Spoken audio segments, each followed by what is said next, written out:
ঐতিহাসিক কেন্দ্র রাজনগরের নাকাশে রাজাদের সময় থেকে চলে আসা প্রথা আজ ধর্মরাজ পুজোয় 3 দিন ব্যাপী যাত্রা নাটক সহ নানা কর্মসূচি। বীরভূমের একটি প্রাচীন ঐতিহাসিক কেন্দ্র হল রাজনগর। রাজনগরের নাকাশ গ্রামে রাজাদের সময় থেকে চলে আসা বিভিন্ন ধরনের প্রথা আজও লক্ষ্য করা যায় ধর্মরাজ পুজোকে কেন্দ্র করে। এবারও 27 থেকে 29 জ্যৈষ্ঠ 3 দিন ব্যাপী একাধিক ধর্মীয় আচার পালন ও যাত্রা নাটক সহ সাংস্কৃতিক কর্মসূচি ছিল বলে জানা গিয়েছে। শেষ দিনে রয়েছে গ্রামীণ মেলা। পুজো ও অনুষ্ঠানকে ঘিরে ভক্ত ও বাসিন্দাদের মধ্যে উৎসাহ উদ্দীপনা ছিল যথেষ্ট। উল্লেখ্য, বর্তমান ও ভবিষ্যৎ প্রজন্মকে যাত্রা নাটক সাংস্কৃতিক অনুষ্ঠানে আকৃষ্ট করতে ও যাত্রা নাটকের প্রচলন ভবিষ্যতে অব্যাহত রাখতে কয়েকজন উদ্যোগী বাসিন্দাকে বিশেষ তৎপর হতে দেখা যায়। এবার স্কুল পড়ুয়া ছাত্রীদের নিয়ে নাটক পরিবেশিত হয়। লক্ষ্মী মেয়ে নির্দেশনায় সোমনাথ দাস। পরের দিন সামাজিক যাত্রা পালা বৃদ্ধাশ্রমে কাঁদছে বাবা মা অনুষ্ঠিত হয়। রচনা মঞ্জিল ব্যানার্জি, নির্দেশনা শিশির সিংহ, পরিবেশনায় নাকাশ মা মঙ্গলচণ্ডী নাট্য সংস্থা। বাসিন্দারা বলেন, কয়েক বছর থেকে এই পুজোয় ছাগ বলি বন্ধ রাখার সিদ্ধান্ত হয়েছে। পরিবর্তে ভক্তরা পুজোর উপকরণ সহ সামগ্রী মন্দিরে পৌঁছে দিচ্ছেন। এবারও বন্ধ ছিল, আগামীতেও এই সিদ্ধান্ত বজায় থাকবে বলে জানান বাসিন্দাদের তরফে মাধব সিংহ। যাত্রার নির্দেশক শিশির সিংহ বলেন, যাত্রা নাটক সহ যাবতীয় কর্মসূচি বাসিন্দা ও ভক্তদের সহযোগিতায় সুষ্ঠুভাবে সম্পন্ন হয়েছে। বীরভূমের রাজনগর থেকে মোহাম্মদ সাফিউল আলমের report, S news Bangla. Dharmaraj পুজো উপলক্ষে আপনাদের ভক্তরা যে কিছু পরিকল্পনা নিয়েছেন, বিশেষ করে অতীতের কিছু সিদ্ধান্ত থেকে সরে এসে একটু অন্য ধরনের তারা চিন্তাভাবনা করেছেন, সে বিষয়ে যদি একটু প্রতিক্রিয়া জানান। মানে নাকাশে ধর্মরাজ পুজো নাথ পরিবারের নাথ পরিবার যখন একটু অর্থনৈতিক দিক দিয়ে দুর্বল হয়ে গেল, তখন আমরা গ্রাম থেকে এগুলো সার্বজনীন করেছি। সেটা আমাদের বাপ ঠাকুরদার আমল থেকে নিয়ে তখন থেকে কিন্তু ছাগ বলি ছিল। আমরা নতুন জেনারেশন বিগত 5 বছর থেকে আমরা এই ছাগ বলিটার বিরুদ্ধে আমরা কিন্তু এখন ছাগ বলিটা বন্ধ করেছি। সেই জন্যে যারা ছাগ বলি দেয় তাদেরকে বলি যে পুজোর উপকরণ কিছু দান করার জন্য বলি যে ছাগ বলির পরিবর্তে দান করুন কিছু পুজোর উপকরণ, যেমন প্রসাদ বিতরণ করার হান্ডা গামলা এইসব নানা রকম জিনিস। এবছর নূতনত্ব হচ্ছে বাবা ধর্মরাজ, যেটা কাঠের একটা পাটাতনের উপরে বসিয়ে রাখা হতো, সেটা কিন্তু এবছর একটা সিংহাসন দিয়েছে অসিতনাথ। ডাক নাম হচ্ছে নাটুনাথ, আর ভালো নাম হচ্ছে অসিতনাথ। সে অসিতনাথ এবছর মানে কি বলবো, খুব অর্থনৈতিক সমস্যা থাকা সত্ত্বেও সে কিন্তু 5,000 টাকা দামের একটা সিংহাসন এখানে ধর্মরাজ মন্দিরে বা বাবা ধর্মরাজের জন্যে সেটা অর্পণ করেছে। তো আমরা খুব খুশি তার এই মানে শুভ উদ্যোগ দেখে। আর ছাগ বলির পরিবর্তে এই সিংহাসনটা দেওয়া হয়েছে। আমরা আগামী দিনে ছাগ বলির বিরুদ্ধে যে কোনো জায়গায়, যেমন আমাদের দক্ষিণের কালীতলাতে হয়তো, কিন্তু আমরা চেষ্টা করব সেখান থেকেও আমরা দূরে সরে আসবো, সেখানেও আমরা কিন্তু একটা নতুনত্ব ছাগ বলি পরিবর্তে করার চেষ্টা করব। এই নাকাশ মা মঙ্গলচণ্ডী মন্দির যখন পুনঃপ্রতিষ্ঠিত হয় বা পুনরায় নির্মাণ হয় 1409 সাল 14ই পৌষ, তখন থেকে আমরা কিন্তু গ্রামের সকলেই আমরা সংকল্প করেছি যে এখানে ছাগ বলি কিন্তু বন্ধ হবে বা ছাগ বলি আমরা কিন্তু নতুন করে আরম্ভ করব না। এই 1409 সালের 14ই পৌষ থেকে আমরা কিন্তু যখন পুনর্নির্মাণ হয় বা তার 1 বছর আগে যখন ঘট পুজো হয়, তখন থেকেই কিন্তু ছাগ বলি আমরা এখানে কিন্তু বন্ধ করেছি। আর আরও আগে হতো কিনা বলতে পারছি না, হয়তো, কিন্তু এই মুহূর্তে দাঁড়িয়ে আপনারা এই ধরনের সিদ্ধান্ত নিয়েছেন? সিদ্ধান্ত নিয়েছি। আর ছাগ বলির বিরুদ্ধে আমরা। আপনার নাম এবং পরিচয়? আমার নাম মাধব কুমার সিংহ, নাকাশ মা মঙ্গলচণ্ডী মন্দির কমিটির সম্পাদক। আর এই আমার সঙ্গে যারা আছে তারা নাকাশ মা মঙ্গলচণ্ডী মন্দিরের অ্যাক্টিভ সদস্য। তাদেরকে প্রত্যেকটা কাজে আমরা সহযোগিতা পাই এবং একটা টিম আছে আমাদের। মানে খুব দুঃখের বিষয়, আমাদের যিনি সভাপতি ছিলেন এখনও আমরা তার পদটাকে শূন্য রেখেছি, সুদর্শন দে মহাশয়। ওনার অবদান আমরা চিরজীবন ভুলব না। তার পথ অনুসরণ করেই আমরা চলছি আর তার পথ অনুসরণ করেই আমরা চলব।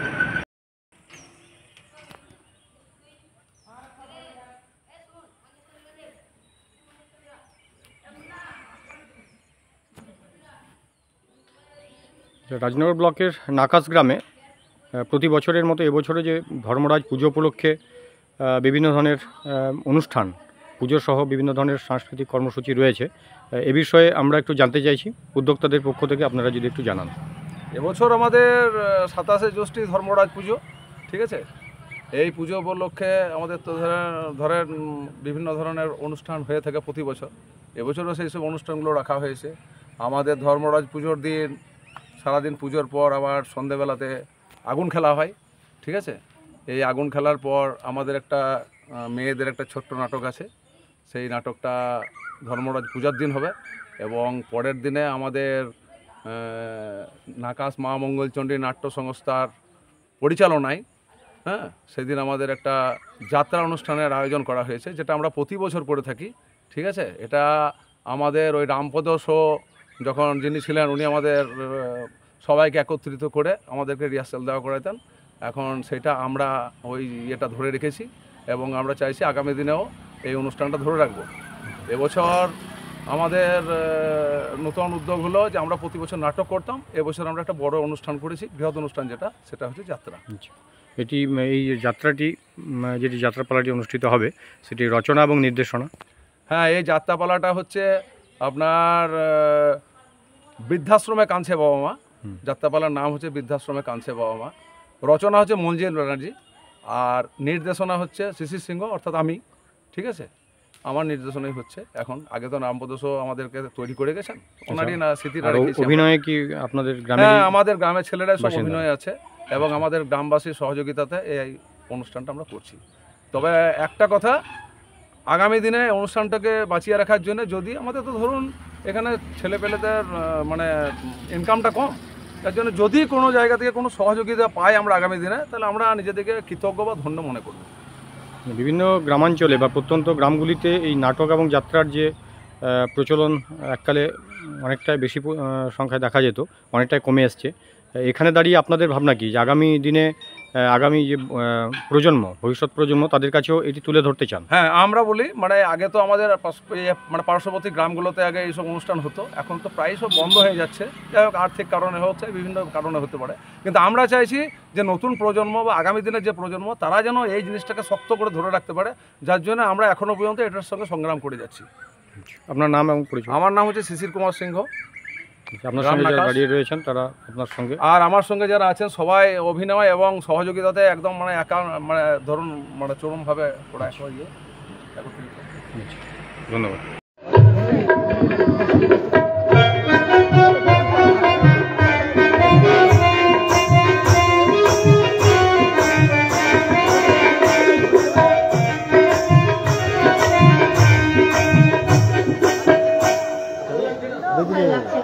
ভালো লাগছে না, আমার কিচ্ছু ভালো লাগছে না।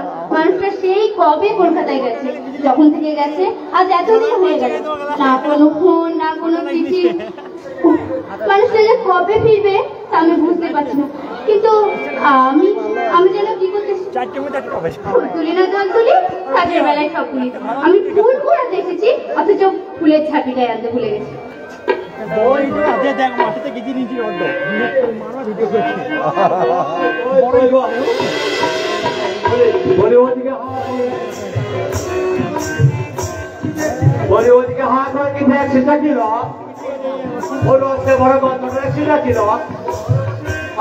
ভালো আছে সিঁদুর গেল বলো কি মহারানী? ভাবতে আমার বড় অবাক লাগে রে।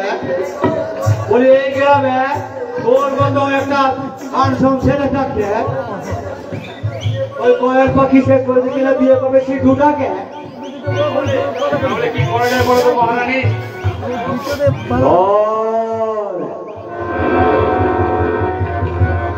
তুই নষ্ট করে দিয়ে শুধু ভালোবাসাটাকে ওই কয়েলকে গিয়ে তুই জোর করে ধ্বংস কর, তাতে তোর শরীরের খিদে জ্বালা দুটোই মিটবে। আর কয়েল কলঙ্ক মুখে নিয়ে গা ছাড়বে, আর সিঁদুর যখন গায়ে আসে সব শুনে দুঃখে কষ্টে ও হাহাকার হয়ে যাবে। বলেছি মহারানী, দুই পাখি মহারানী তুমি এই দিকটা দেখো আর আমি ওই দিকটা দেখছি। যা যা তাড়াতাড়ি যা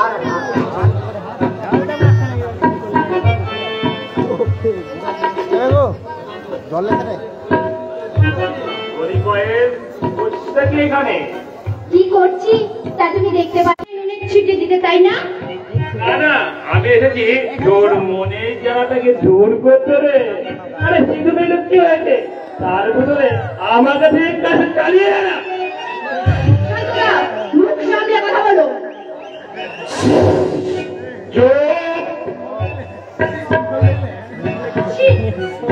চিৎকার করি না, ঠান্ডা খাওয়া একবার ভেবে দেখ।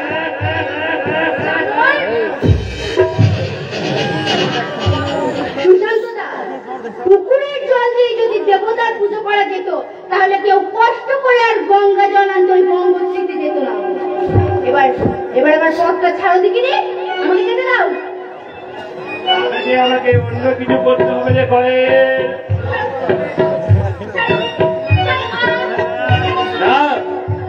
না, আমার মনের ভিতরে যে আগুনটা জ্বালিয়ে দিয়েছে জ্বালাটা পূরণ করতে হবে।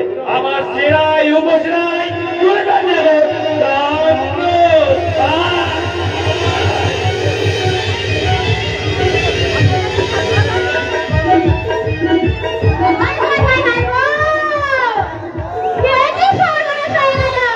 তেমনি প্রতিটা বাঙালি ছেলে মেয়েদের কাছে বাংলা ভাষা হচ্ছে নেসেসারি, আর পৃথিবীর অন্য যে কোনো ভাষা হচ্ছে লাক্সারি। তাই তুমি ইংরেজি শেখাতে চাচ্ছ, ইংরেজি শেখাও, তাতে আমার কোনো আপত্তি নেই, কিন্তু ভুলে যেও না বাঙালিরা যেন বাংলা বলতে ভুলে না যায়। বাঙালিরা বাংলা বলতে ভুলে যাচ্ছে স্যার। হ্যাঁ হ্যাঁ, ভুলে যাচ্ছে। হ্যাঁ, তাই তো আজ তারা বাংলা দিবস পালন করে না, পালন করে ইংলিশ ডে।